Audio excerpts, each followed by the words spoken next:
second leg, the only question I have about the second leg is... No, I'm being serious. He was going on about it today as well when he came in. He was scratching his head again. But listen. Struggling with this. The only question I have about the second leg is if they do something special in the first 10 or 15 minutes and they get the crowd roaring behind them and they get that momentum and they take the lead and before you know it, they're only needing 2 goals and they've got that confidence and that momentum.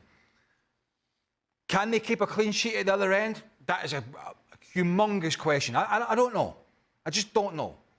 Right? Is Declan Rice likely to score 2 free kicks like that? No. So there are some pictures you can paint as to how it could be a little bit more of a difficult night for Arsenal. Not necessarily going out. Obviously, they're clear favourites. I'm just saying, if a big early start happens for Manchester City, for Real Madrid, and the Bernabeu crowd get behind them, it might be a slightly more interesting evening than a lot of people think. If they don't get off to that start, and Arsenal can sort of quash that, then there's no way back for them. So they need to find something special, clearly. And that's why you have the big superstars, and that's why you pay the big money, and that's why you sign the Kylian Mbappes. Let's see what happens. You just mentioned Kylian Mbappe, the big superstar. Here's what I know. He left PSG. PSG is a better team. He came to Real Madrid, and they're a worse team than they were when he wasn't there. Now, is that a coincidence? Wow. I do not know, but that's the way it's played out. There are more issues to Real Madrid than the presence or absence of Kylian Mbappe, and I recognize that. But I can tell you, PSG is a better team. They look like a team. They look like they know what they're doing together, whereas Real Madrid, you cannot say the same thing. And one of the common denominators is Kylian Mbappe is not a PSG, he's now a Real Madrid.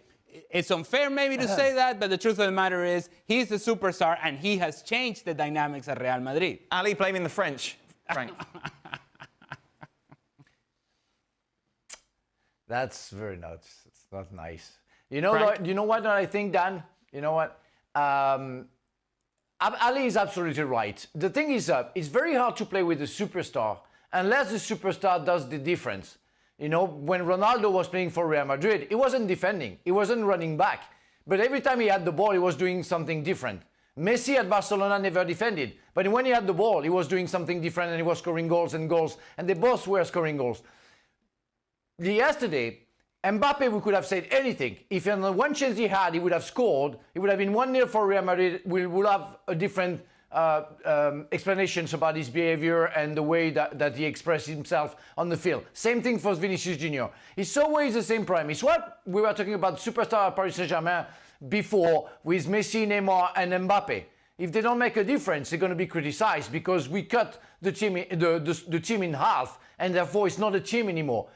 This season, we have a team in Paris Saint-Germain because everybody does the job, and on top of it, they score goals when they need that. I saw Ousmane Dembélé running back, getting the ball back. That's the difference. But again, it's hard to play with a superstar, especially when they play at front, because we all know they're not going to run back like Mbappe, like Vinicius Junior nowadays. But if they don't score on top of it, they're going to be criticized big time, like Ali just did. Yeah, well, he had a conundrum. He had several conundrums, Ancelotti, because of the injuries and suspensions. And we discussed it yesterday a little bit. One of them was Fede Valverde, who he eventually put to right back, which he's done before this season. But you cannot take, and I think he'll be understanding that now, you cannot take his energy, his drive, his legs, his dynamism. He's arguably the most dynamic, quickest box-to-box midfielder that plays the game. He can run like nobody's business, and he's a great striker of the ball, and he can score goals. But you can't take that work rate, energy and legs out of the middle of the park when you have Luka Modric in there. And you've only got Luka Modric and Camavinga. And Arsenal have 3. We touched on this yesterday. You need the extra body in there. And you need somebody that can do the running of a player that can't do it anymore. And Luka Modric. Because you've got Bellingham and Rodrigo who are dealing with the white guys. I talked about it yesterday. They try to tuck in to help the midfield, but then you've got Saka and Martinelli running at the fullback, so they have a job to do in that scenario. And taking Fede Valverde out of that midfield, and I know he was hamstrung by who he had available, really left him exposed, and I mean really, in the middle of the park, where Arsenal, you could argue, is one of their strongest areas. Declan Rice, Thomas Partey, Martin Odegaard. And if you don't have a semblance of control in the middle, you're going to struggle.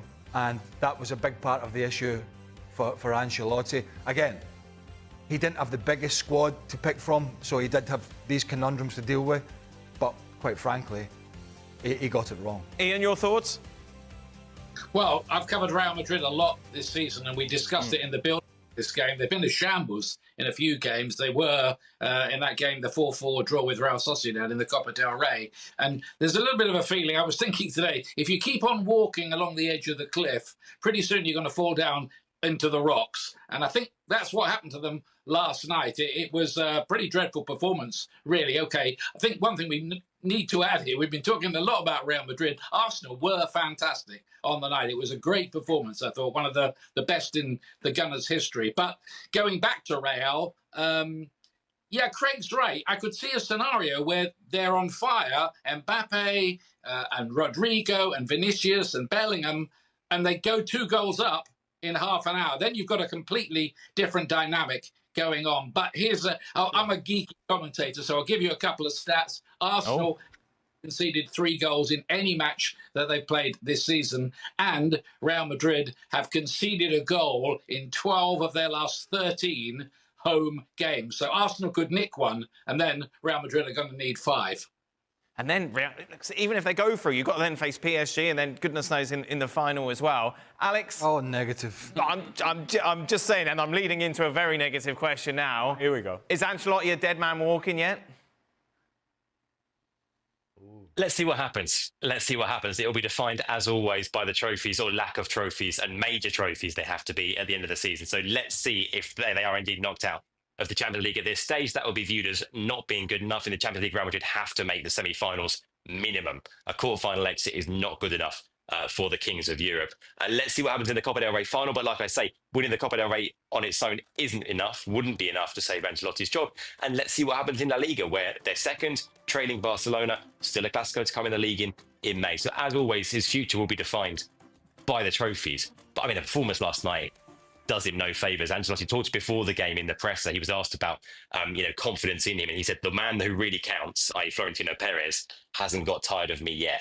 Well, Florentino Perez doesn't have patience for performances and results like last night, so that might start to change. Alex, thank you.